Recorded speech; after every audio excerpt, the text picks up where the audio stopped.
It's like 1 in the morning. Wait, is that better? Well, yes, okay. It's like 1 in the morning. We're just gonna go over this. So, manifest destiny. We want more land, and it's clearly our God-given right, because we're a democracy, and we gotta spread that democracy all over the land. We gotta get coast to coast. We gotta get all the land in between. All that cool shit. You know, fuck Mexico. All that shit. And also, like, some people opposed it because, like, oh shit, you're just gonna make more slave states, and then slave states gonna have power, and all the slave states were like, no, what? No, we just want more land so we can get more money and things, and yeah, maybe we'll get more slave states, but what does that matter? But yeah, so that was the thing. Oh, and Texas became a republic at one point. Because, you know, when Mexico eventually became Mexico after fighting for independence, they didn't have anybody really settling the lands to the north.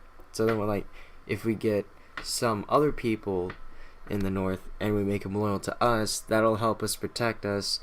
That'll help protect us from the Americans and the Indians. But here's the thing, they invited Americans who didn't give a fuck.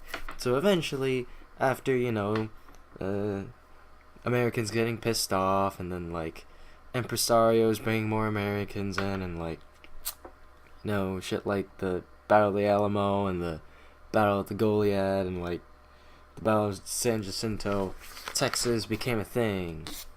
Woo. California's also a thing. It's mostly just a bunch of really rich Mexican ranchers, but not really Mexican ranchers, because they didn't really care about the government in Mexico. They're just like the Californian ranchers. So yeah. Oh, and this manifest destiny thing was pretty important to, like, you know, politics and shit. So, like, the Whig Party came up to oppose Jackson, because they're like, fuck Jackson, he's such a douchebag. And so, and so the Whigs came together and said, you know what, we're gonna all come together and say we're a Whig, and Jackson is a bitch. And so they did. And they tried to, you know, elect another candidate, but they failed because Van Buren had the Jackson magic. But here's the thing, though. We actually kind of needed a Bank of the United States, and since Jackson destroyed it, there was a panic of 1837. Oh shit. And there's also this species circular thing that made it so you could only buy land with, like, gold or silver. And, like, nobody had that shit. Everybody was poor. But they weren't poor, but they were poor enough. And so, you know, banks started failing, credit became scarce. No, shit's just, it's not going well. On top of that, there's a gag rule in Congress because, you know, all the slave states congressmen said, you know what, we're really tired of all these people sending in petitions to stop slavery. So we're gonna make a rule that we don't have to pay attention and we have to ignore it. And then John Quincy Adams, the terrible president but really good congressman, said, hey, so, is this petition blocked by the gag rule? Knowing full well that it was. But, like, it gave him an excuse to, you know, say what the petition was. So, pretty fucking pointless. And everyone was like, JQA, no fucking shit. And he's like, you know, just making sure, because, you know, the petition just, I'm not sure, it just says that we should abolish slavery because it's immoral, it's an immoral piece of shit. And then all the slaveholding congressmen are like, no shit, that's what the gag rule was for. And John Quincy Adams like, haha, I don't give a fuck. Yeah.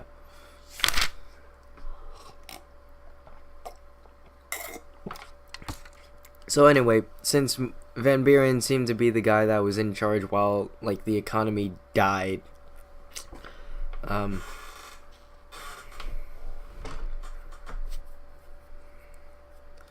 people were ready for somebody else. So,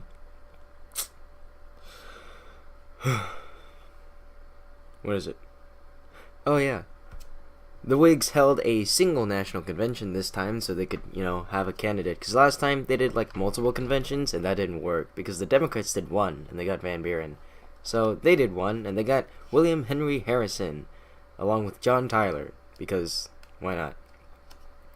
And so, eventually, William Harrison died from pneumonia because he gave a speech in the rain for like a super long time, and so that wasn't very good for his health.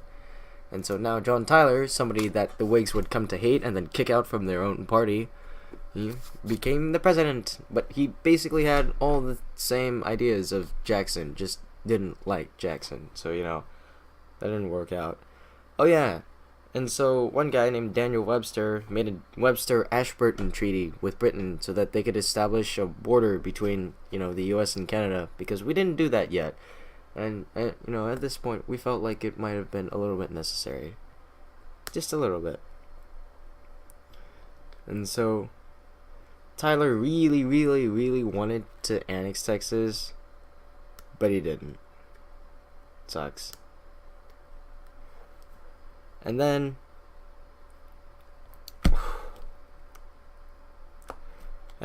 the Whigs and then for the next presidential election, because clearly nothing else of importance happened, the Whigs nominated Henry Clay, and then the Democrats nominated this random ass dude named James K. Polk.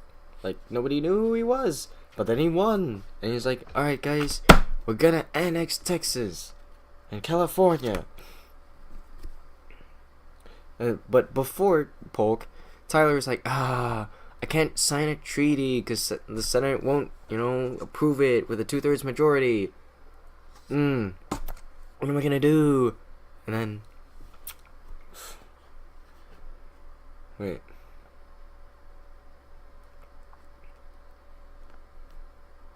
And then he went back and he read the Constitution. He's like, shit, there's gotta be an answer here somewhere. This is the cheat sheet, man. It's like, oh, wait. I can just admit it as a state to the Union.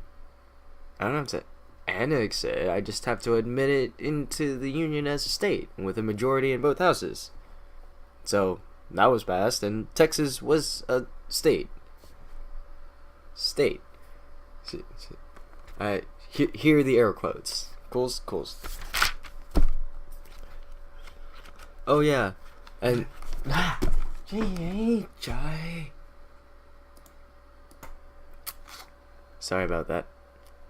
Quick interruption. But, so Oregon was the thing, and so there's these people called the Whitmans that went up there and tried to convert people, but they didn't. But they did publicize Oregon, so people went to Oregon.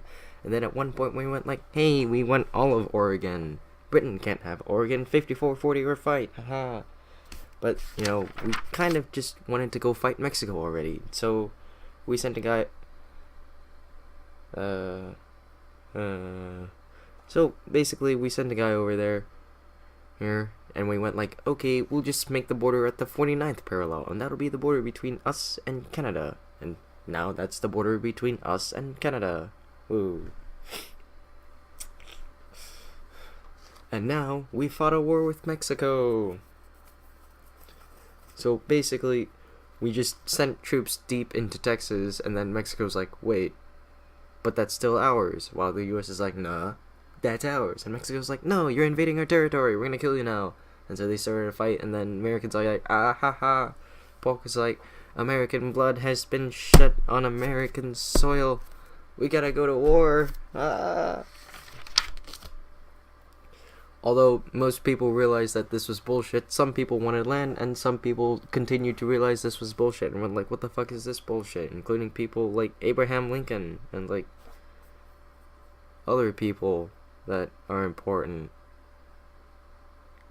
And there's this guy named Henry David Thoreau who refused to pay his taxes because he knew it would go towards the war, and he got arrested. But then somebody paid his taxes for him, which kind of negated the point, and he was really pissed. But that was a cool thing. He wrote a thing called civil disobedience. So he could, like, promote protesting things. And then there's this guy named, like, William Taylor, I think? Taylor. All you need to know is his last name's Taylor, okay? And he was the guy that was sent down, and he got some guys killed, which started a war, and then he kept on going south, and he kept on kicking ass. And it was pretty cool. until he got to a desert that stood between him and Mexico City, and he was like, oh man, what am I gonna do now? And then James K. Polk's like, you're gonna do nothing. I don't want my presidency jeopardized by war heroes. I'm gonna send somebody down to Veracruz so we can go kill them. And so he sent down a guy named General Winfield Scott to go down to Veracruz and then march directly to Mexico City and go kill them. And so he did. Yeah. Oh yeah, and like Americans in California did this bear flag revolt thing, trying to revolt against the Mexicans that were ruling over them, even though the Mexicans that were supposedly ruling over them actually really wanted American annexation. But, you know, it sucks. Now the Californios are, you know, poor and broke and, like, got their land and shit ransacked by the Americans. Sucks. It was helped along by this guy named Fremont and, like, Navy Commodore Robert Stockton. Cool. Okay, and then finally, Polk sent a guy named Nicholas Trist to make a treaty, but then he's like, oh wait, no, he's not tough enough. I gotta send somebody else to make the treaty. But Trist is like, nah, but I'm gonna make the treaty before you can do that. And so, you know, we still got, like, all the land, but, like, Polk was pretty pissed. Because that happened. So, you know, we got, like, California and New Mexico and Texas and, like, you know, all the shit. And then later, one guy named Franklin Pierce, who actually was a president, that was pretty crazy, sent a guy named James Gadsden to get some more land so we could build a railroad. So he did. It's called the Gadsden Purchase. That was pretty cool. Oh. And on the topic of presidents, after this, that guy named William Taylor was nominated by the Whigs to, you know, defeat Polk, and, you know, he was a Whig war hero, which was everything that Polk opposed and tried to, you know, stop, but Taylor won anyway. Get wrecked. And then he died on July 4th, and then a guy named, and a guy named Millard Fillmore came in after him, and now we don't have to give a shit about the presidents, because Gold Rush! There's a California Gold Rush. That's a thing. I mean, yeah. There's a California Gold Rush. I mean, yeah. End result is a bunch of people got to California either across the land or across the land a different way, or like going around South America or going to Nicaragua and like walking and then sailing even more around. And then, like, they went to gold camps that were really shit. And then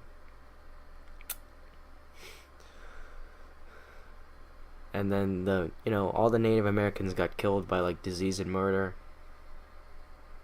And yeah. All the gold disappeared at one point. And so it was only, you know, like, actual professional mining operations that could get gold. And, you know, that ended around. Okay, sorry for the other interruption. But, like, yeah. Oh, yeah, and we, like, whaled and shit. We killed a lot of whales so we could get whale oil and other things. And so there were a lot of whaling ships. And that inspired shit like Moby Dick. And, like, all the crews were, like, really racially diverse and stuff. And they even, like, explored and found places, like Japan. And so, across the Pacific, we basically just opened up markets. As in, we opened up Hawaii by just kind of going there and being like, hey, Kamehameha, you should let us go here. And so he did. And then Britain went over to China and said, open up, motherfuckers. And so they did, after, like, an opium war and stuff. And then this guy named Commodore Matthew Perry took a bunch of warships and went over to Japan and said, hey, knock knock, it's freedom. Oh wait, shit, freedom rings. Damn it.